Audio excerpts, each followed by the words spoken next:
As the world changes, so does leadership. Hello, I'm Carlos Martin, host of Leadership Evolving on Now Media Television. On Leadership Evolving, we bring you real talk about mindset, resilience, culture, influence, and purpose. Every episode features thought leaders, innovators, and everyday visionaries sharing insights, experience, and strategies you can use. Let's explore how your voice can help others evolve their leadership. Watch Leadership Evolving on Now Media Television and step into the leader you are becoming. And today, we explore what it takes to lead with purpose and impact. Leadership today, evolving tomorrow. All right, welcome to Leadership Evolving. My name is Carlos Martin, and today my guest is Nicole Anderson. I'm super excited to have her. She's a CEO of Men HR Solutions, nationally recognized business leader, media personality, author of HR It's Sexy. I love the name. And she has a new book called Shape of What Survived. Host of the Underdog to Unstoppable, entrepreneur and gym owner. Wow, you got a lot of stuff going on. Can't wait. Nicole has built an incredible career centered around leadership, business, culture, and impact. And today we're diving into her journey, her mission, and everything else she is building. Nicole, welcome. Thank you, Carlos. I'm really happy to be here. Thank you for having me on Evolving, our Leadership Evolving. I'm really honored. Yeah, of course. Okay, we were chatting on the phone yesterday, and I was like, wow, she has a lot of stuff going on. You have a HR company, you have multiple gyms, you have a book that came out, it is coming out. You have a previous book. You have a sex trafficking nonprofit organization. I was like, A, I don't know where she finds the time, and B, she's my favorite person. Tell us a little bit of what you have been building and are building a little bit more so the audience can know everything that you do. So first off, I want to say that I remember when I was a little kid, I used to go to the store and I used to buy all these little receipts and invoices stuff that they used to have in the store that you could write things down and give people invoices and all this kind of stuff. And I should have known then, like I wasn't your normal kid that was like wanting candy in the store. Me, I wanted invoices. Like I wanted to write invoices. And I used to give them to my mom. I used to give them to my dad, people on the street. And I'd be like, hey, you owe me this. And so I was probably an entrepreneur from a young age. Just didn't know what that was then. But about 10 years ago, I decided to jump out of the corporate world. I was tired of that grind and grinding for everybody else and making money for everybody else. So I was like, I'm going to jump into entrepreneurship and I'm going to jump in feet first. And that's exactly what I did. I got laid off from my job and I applied for 1,000 jobs. I keep them in my Yahoo, all the responses. And I even with my credentials and everything that I had built up until that point, like the doors just weren't opening for me. Mm-hmm. And so I'd already been planning to start an HR consulting business. And I was just wanting a little bit more time to build that because I was a single mother. So I had a young daughter at the time. So I was just like, well, I don't have any other choice. I got to pay the bills. I got to put food on the table. And so I just jumped into the world of entrepreneurship and I have not stopped in 10 years. Went from HR and recruiting to authoring a book, running my own show, Underdog to Unstoppable. And then the anti-sex trafficking nonprofit, and now the owner of gyms. So slowly getting more and more and more added to the plate. Okay, so since 2017, you've been going at this. I have to say that's pretty incredible as an entrepreneur myself. As an executive coach, having my own business, having my show as well, and I find myself exhausted more often than not. And I have to start building almost like boundaries not against, but being okay of saying no to friends or to people or sometimes to myself to try to find that balance between doing and at the same time strategizing or just resting, because I can't even fathom to do the multiple businesses that you're doing. So how do you deal with the no burnout or exhaustion? How do you do it? So Shauna Grimes, the writer of Grey's Anatomy, she did a commencement speech, and she said in that, because people ask her all the time, how do you do it? And it's the truth is there's always something that's sacrificed. Whatever that is, whatever you are working on, something else is being sacrificed. So if I'm in client meetings, the book is sacrificed, right? Like I can't, if I'm in 2 weeks, I can't write on my book because my brain just doesn't have the power to do that. I will say about 3 years ago, I had a really bad burnout situation where I was just going, I had done a 157 city speaking tour. Wow. So did you say 157? 157 city speaking tour. How did I go to 3 cities and speak and I am done? That's insane. Yeah. And so luckily, I was blessed enough that my business is fully mobile. My HR business, HR and recruiting, is fully mobile. So that's very helpful. I have a great team behind me. I think that in leadership, right, it's learning when to build that team, when not to build the team, who you need on your team. I knew I couldn't have people on my team that were needy, right? I couldn't have needy employees, people who needed micromanaging and somebody all the time. And it's not my leadership style. I like to give people the kind of grace to be able to do what they need to do and get the job done. I think COVID kind of helped that mobile process because my team wanted to go remote because they didn't want to be in the office. So we went remote. I told them we'd try it for 90 days and then we just never went back. My team is great. That helps me a lot. I have very supportive friends. A lot of my friends are entrepreneurs and trying to build their own growth or their own businesses and stuff. So they understand the grind, they understand the hustle. So if I don't answer a text back in a couple days, it's not the end of the world. But there's boundaries, right? I do have boundaries. My daughter comes first, right? Like if I've got to stop everything I do, I've got to stop it in my daughter's care. My partner is next, right? Like that, whatever's needed for that, we've got to stop and move in that direction. I have some really close friends that they called me, I'd be at their house. I'd get on a plane and, fly back if I had to. So I do think that there is a balance and boundaries. But I think being able to express that to the people that you love, like, hey, this is where my life is right now. I need you to be understanding of that. And as soon as I can get to you, I will. So. Wow. I love that. It is something that as an executive coach, I don't think many of us really do a good job of communicating that, where we are busy, we're doing so many things. And I love that your daughter comes first and then your husband or your partner. And I love the fact that you're able to communicate this to, I was going to say your audience, to your family, to your friends. And I noticed that a lot of people do a poor job of that.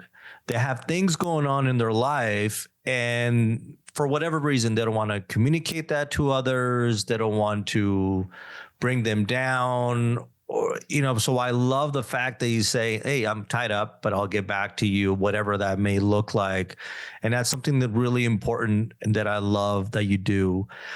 You mentioned the needy employees. I want to double click a little bit on that.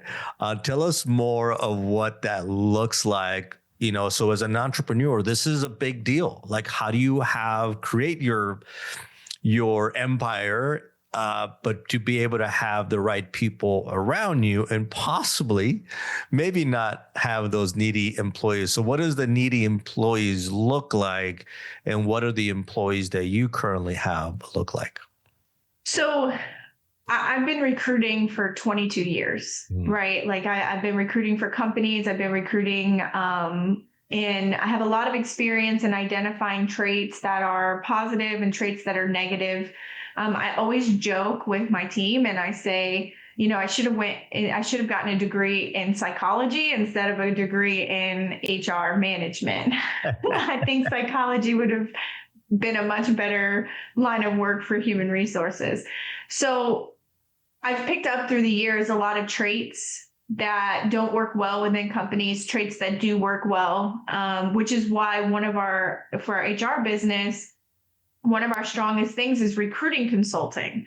So it's not necessarily that we're going to recruit for them, but we're going to consult around recruiting and make the recruiting better and give them better ways to recruit. And it's just building those skills. And I'm able to get stuff out of individuals that I can ask questions and get these traits brought out of them during the interview process. And I can tell basically what kind of employee they're going to be by observing these traits.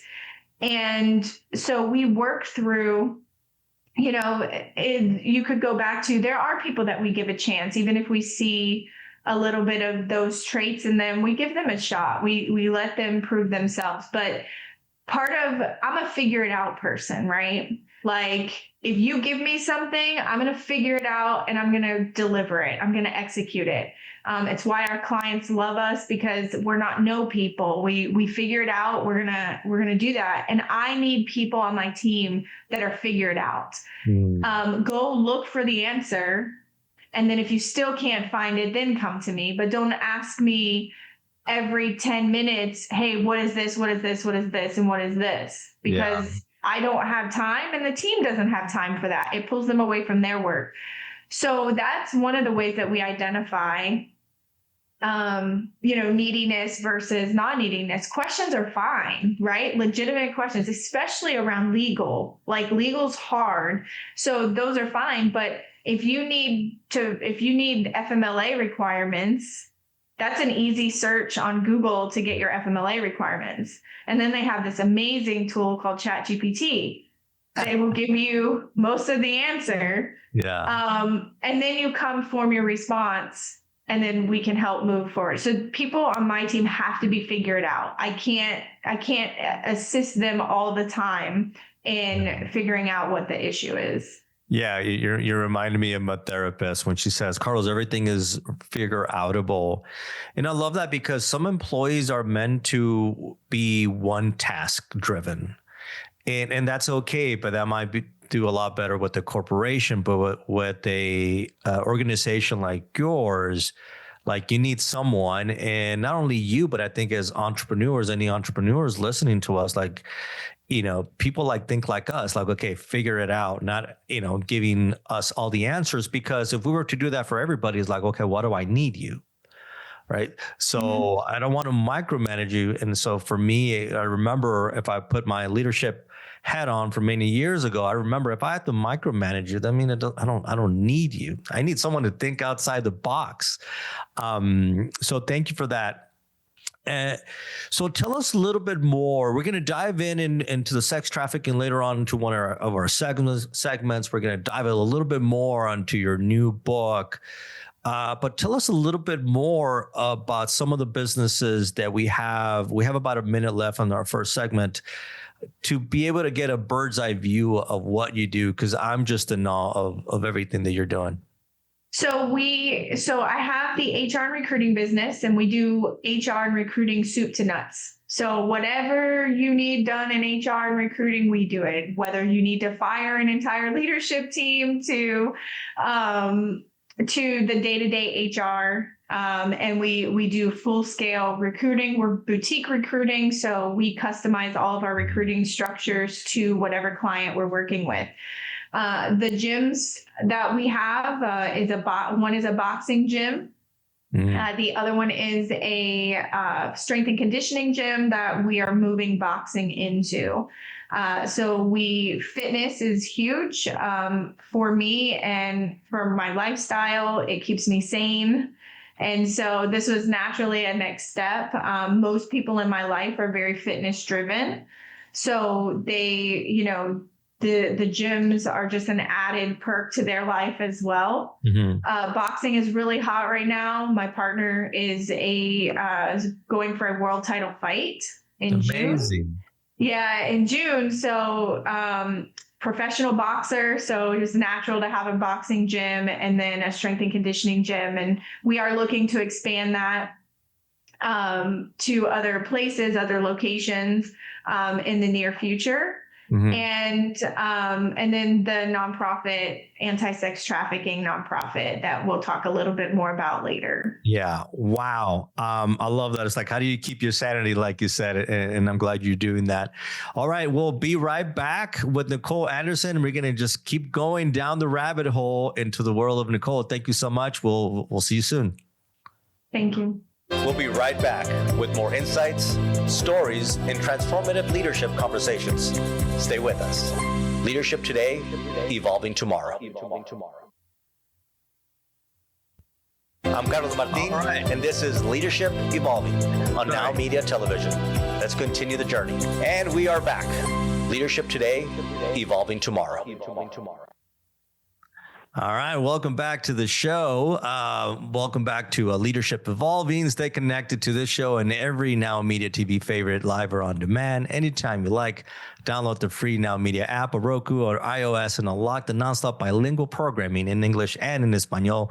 On the move, why not catch the podcast version on Now Media TV, from business to news to lifestyle to culture and way beyond. Now Media is streaming around the clock, ready for whenever you are. Welcome back, Nicole. Thank you for having me back. I'm glad I made it to the next part. Yes. So a lot of stuff going on. We're going to leave the book for the next segment or next sex trafficking. I want to go into a little bit. You come from the HR world, leadership world, and that's the world that I also lived in. I currently live. I want to talk a little bit about that. How is leadership showing up currently? I'm going to give you a loaded question. Where is leadership currently? Where should it be, or in the direction it should move to? And how is AI affecting leadership? I know I give you a full loaded question there. No, I think I think we have to break down where leadership's at, right? We have a lot of generations in the workplace, and each generation leads vastly different. And we've observed. We also have more entrepreneurs in the workplace than ever has been in the history of the United States. And we have Gen Z, the new younger Gen Alpha, right? I mean, you have 11, 12, and 13-year-olds now that are entrepreneurs making millions of dollars, right? Insane. So I think leadership looks a lot different, right, than it did when I was growing up in corporate America, where I was very much taught by leaders that were very structured and very like, you do this, you do what I say, you do what I need you to do, and there's no other option. Like, you don't talk back, right? Like, you don't question why you need to do something. Yeah. So I grew up with that leadership. But where I see it evolving with a lot of my entrepreneurs is I see a lot more patience in my entrepreneurs and the leadership that they are trying to become more patient. They are trying to understand that the younger generations want a voice. They do have a lot of options. Right? Like, people have a lot of options they can do. I mean, they can go be an entrepreneur right now. They can be an influencer, right?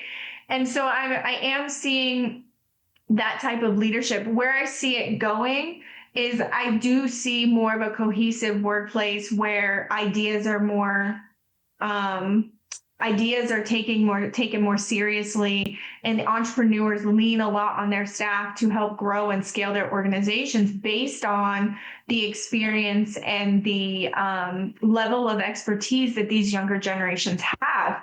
And it does come from AI, right? AI, I mean, I know a lot of people say, oh, AI is going to make everybody dumber. I don't see that happening. I mean, there may be some people that use it for that purpose and they don't go research their own, right? But I think for the most part, it's helping people think about places that they haven't been able to think about before. So they're helping draw ideas that they can take to leaders, because at the end of the day, AI can't execute. At this point right now, it can't execute. It can't execute building a business. It can't execute graphics that somebody else needs to edit and do. It can give ideas. And I know that a lot of people are using AI graphics, but AI graphics have a footprint, right? Or a fingerprint. You can tell AI graphics. So I think that leadership is evolving to a place of patience and a place of where entrepreneurs and leaders are going to be able to use the ideas that their younger generations have in their workplace to be able to scale and grow at exponential rate. I don't see AI hindering at this time, and the fears of what everybody is talking about. Yeah, you mentioned leadership is evolving, hence the name. Yes. That's why I came with because I see it. I grew up in the same leadership where you grew up. It was kind of like the old Jack Welch, of GE. This is what you have to do. There is no but. If you don't like it, there's a door. It's that easy. It was very black and white.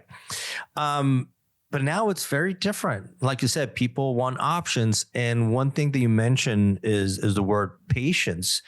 And I'm seeing that leaders are becoming more patient, or ought to be becoming more patient.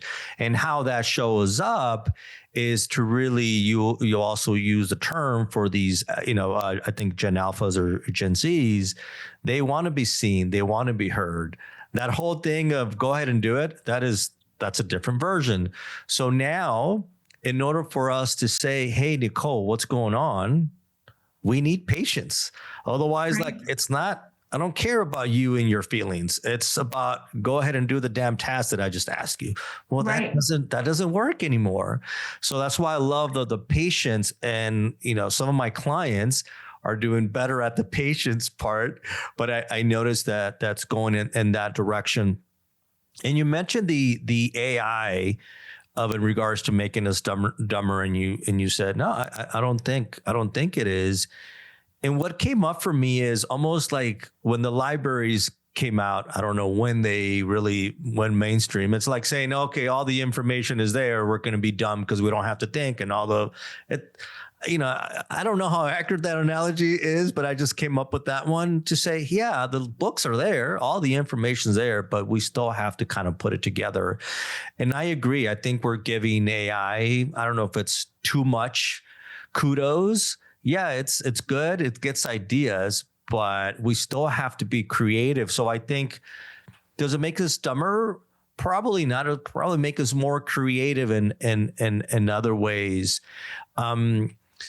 So going back to the leadership and that individual that you're working with, let's say within the HR or people let's go back into the recruiting. What is that ideal person that has the hard skills and the soft skills, has the emotional intelligence, has the patience, has this, has that? What is the quote unquote ideal person that you'll be able to grab and put as somebody as a leader in one of the companies that you're working with? So the ideal leader, one that's big with me is character. Okay. Right? I want to know their character. I want to know when the shit hits the fan, how are you going to handle yourself? Right? Because there's no company that I've ever worked in that doesn't have problems. If you say you're a perfect company, you're lying, you're blowing smoke. Like, I don't believe it. And never will. But there are times when things get worse. The market takes a downturn, right? the COVID happened, right? Like businesses closed by the thousands because of COVID. That was a crisis. How are you going to handle those situations? So I'm going to look at your character, and I'm going to look at how you treat your employees during those times. So character is number one for me. Number two, I want to know that you have experience handling a multitude of employees, right? With different personalities, different characteristics, especially if I'm bringing you into an already established organization that I know was not led with patience, right?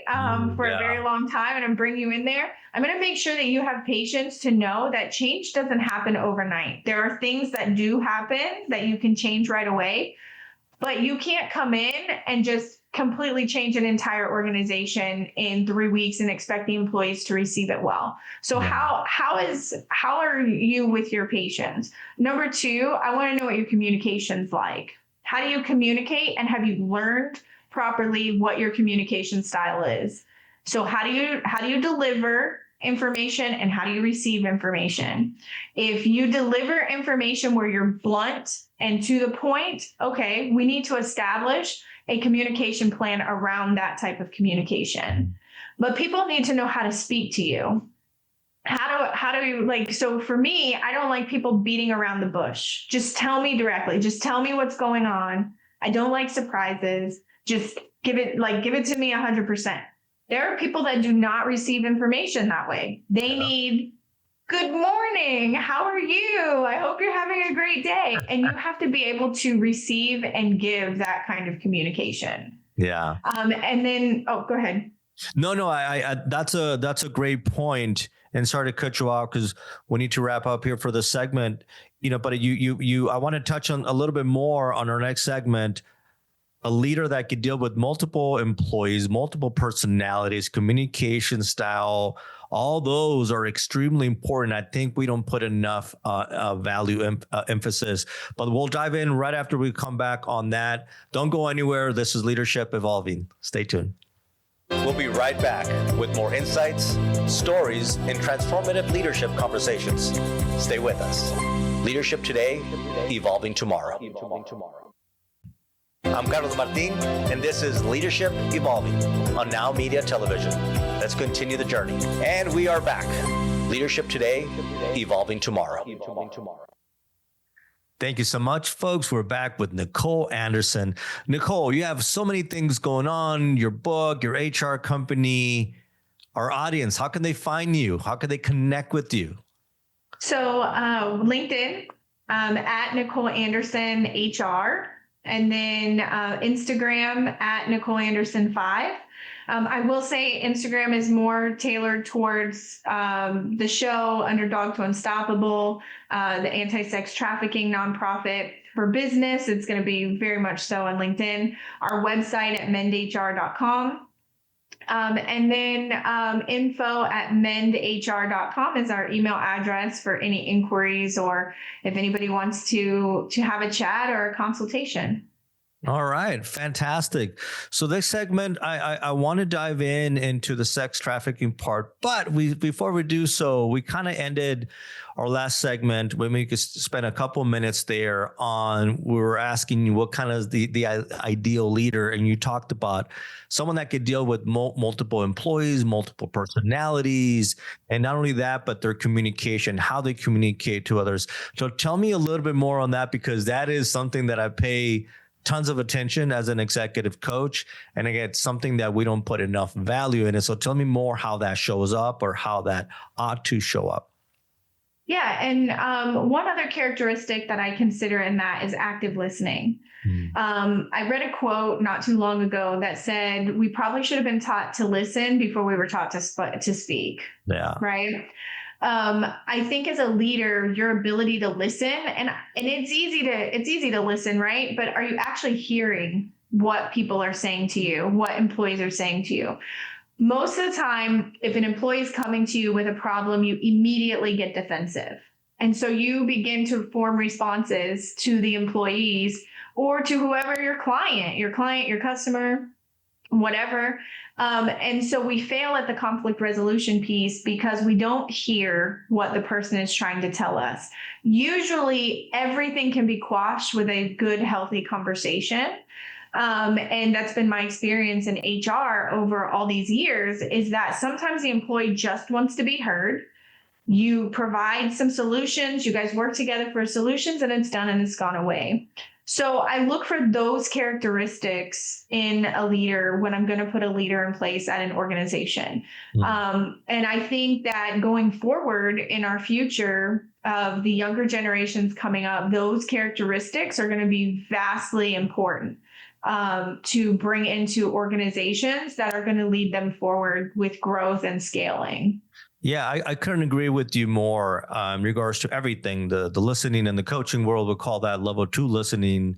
And in corporate, we're really good at fixing things.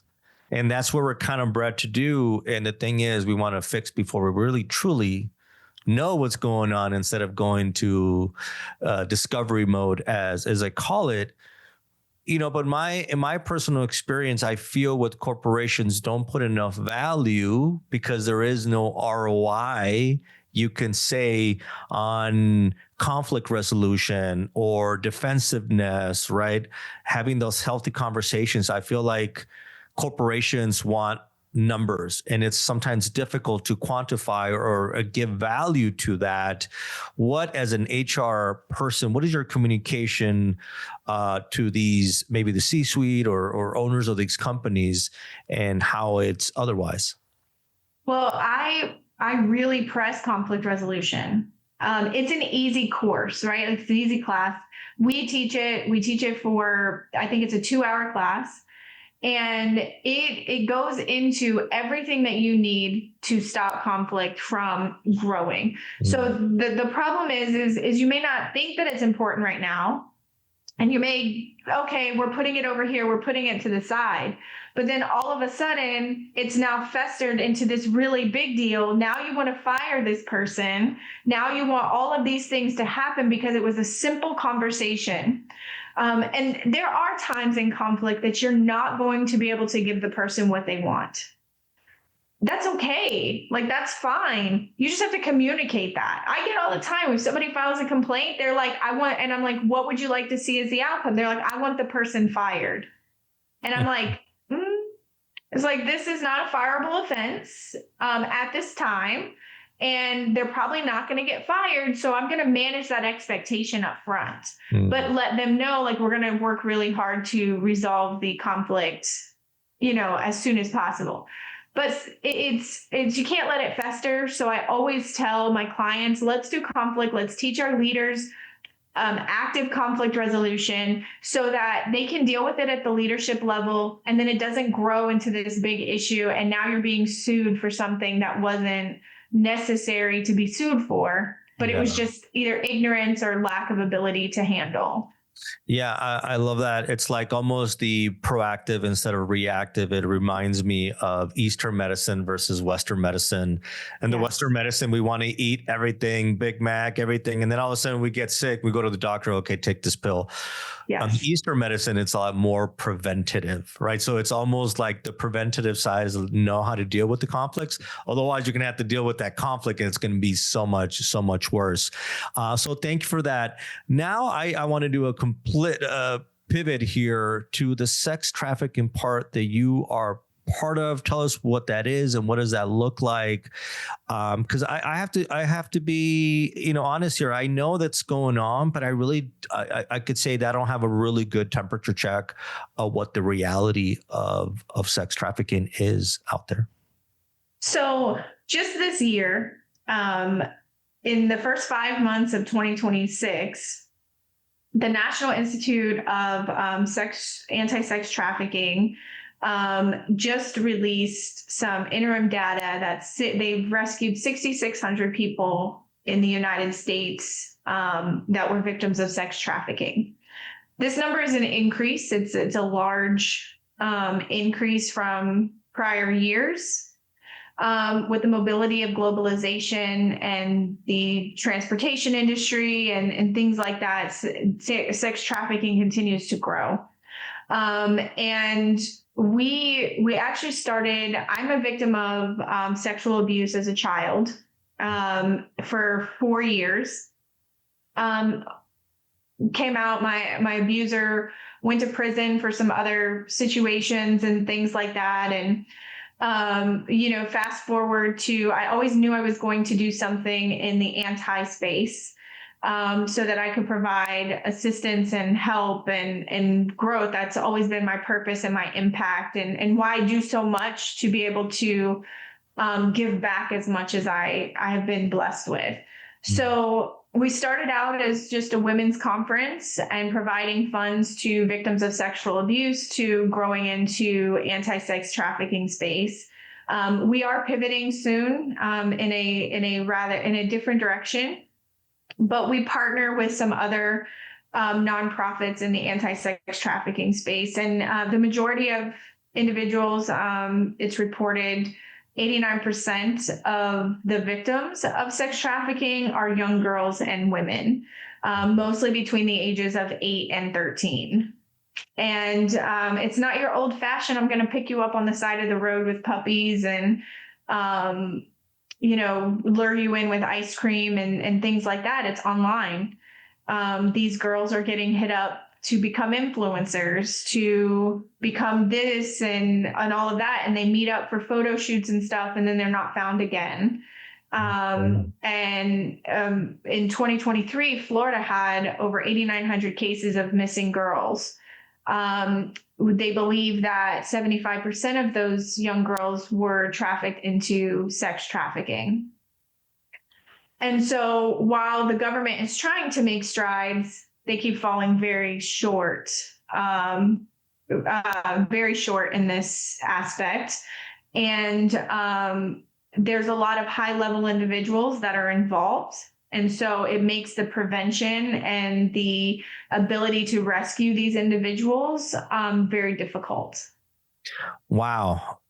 This is some heavy stuff. First of all, I'm sorry you went through that. The sexual abuse at such a young age, or at any age, is horrible. And thank you for giving us those numbers. I had no idea. That's what I said when I said, like, I don't think I have a really good temperature check, and I don't think we as a society have a good temperature check. And sometimes I think of sex trafficking, I think of third world countries, not us. And it sounds like it's happening here. And you mentioned the word influencers, and we go back in time when we're 13, we're pretty gullible, right? And 100%. To be, have these folks to take advantage of that. So what can we do as a society? What can we do to prevent it? What can we do to improve it? Do we need to talk about it more, to, no more out of sight, out of mind? What do you think the number one thing? Well, not the number one thing is, you're saying it's an uphill battle because there's some powerful people behind it, but us as the Joe Schmoes, what can we do to prevent, to help, to bring more awareness to this? So the biggest piece is education, right? Is educating your children and paying attention to what they're doing online, and monitoring. A lot of times it's just easier with so many distractions. Usually the children that are most affected are individuals with broken households, right? Like mom, dad, they live in separate households, and financial strain, right? Parents are so focused, especially with how the economy is right now, with being able to just put gas in the car to go to work, that they forget that, hey, my child's online. People have access to my child, and not looking at those things. And teaching young girls, like, don't answer these messages about influencers. If you're interested about modeling or something, come to me so that we can explore this together and see if it's something that you can do. Okay. Wow. That is, again, I can't even fathom this. This is horrible. And thank you. We'll try to put something on the link out there for people to see. And what is really quick, because we're going to wrap up our session here. what is something, a website or something they could go in to have a better temperature check on this? loveinspiringlife.org. Okay. Fantastic. Nicole, thank you so much. Again, folks, if you're listening, please pay attention to this. This is real. We'll be right back with Leadership Evolving. We'll be right back with more insights, stories, and transformative leadership conversations. Stay with us. Leadership today, evolving tomorrow. I'm Carlos Martin, and this is Leadership Evolving on Now Media Television. Let's continue the journey. And we are back. Leadership today, evolving tomorrow. Okay, Nicole, you currently have a book that I believe it's HR Sexy, which I love the name. And now you're coming up with a new book. Is it out? Is it about to come out? What is it all about? I believe it's called Shape of What Survived. Tell us more. Yeah, so the book will be released in the fall. We're looking at an early October release date. We haven't gotten the full release date from the publisher yet, but we do know that it's early fall. There will be a book tour and book signing tour that's going to go along with the release. So this book has been quite a long time in the making. It was a hard book to write. It was a hard book to go through. We called it The Shape of What Survived. It plays on, a couple different things of being able to survive some of the most unimaginable things that somebody could go through to be able to come to a different place in life and be able to grow and excel and become successful. It's basically telling a lot of my life story. Goes hand in hand with the show Underdog to Unstoppable. I, was, and by all intents and purposes, it was considered an underdog, right? Like I had kind of my story written out for me, early on, and I chose not to live in that story. Mm-hmm. And, as I mentioned in the prior segment, I'm a survivor of abuse. And my hometown was a very small town, and a lot of the people, they basically wrote my story. She's going to be pregnant. She's going to be a drug addict. She's going to be all these things. Wow. And I think I lived the most of my life trying to prove those people wrong. And in doing so, self-sabotage, right? You work through those things. But when I realized that most of the people that had made those comments are no longer alive. Oh, wow. Right? Like they were older women at the time, and it was 20 years past. Who was I proving anything to except for myself? Right? And so I stopped living in that space and started living in the space of gratitude and blessings, and living in the space that I'm going to be successful no matter what, because I put my head down and I work hard for it. It wasn't because anybody did something to me or didn't do something to me. So I wrote the book to help individuals who are going through or have gone through something similar. To give them hope, right? To give them hope that you don't have to stay or be defined by the story that somebody else wrote for you, that somebody else gave to you. My favorite Bible verse is Romans 8:28, which is all good things work together for the good of those who believe in the Lord. And yes, bad things happened, but it was turned around for good. And it was turned around to be able to help other people survive, or even bring awareness, to ask questions, to watch your children a little closer, to, end those cycles of abuse and behavior that happens in families. Yeah. So for me, this is an empowering story. It's not all sad, right? Like it's not sad anymore. The only sad part is my mom's not here, to be able to celebrate this with us, the release of this. But what I'm grateful about is that even if one person is saved by hearing my story and coming out of a dark place that they're in, everything was worth it. Wow. I want to buy this book already. all of you folks, even if you're not touched by this, not necessarily touched by the emotions of her story, but I'm talking about affected.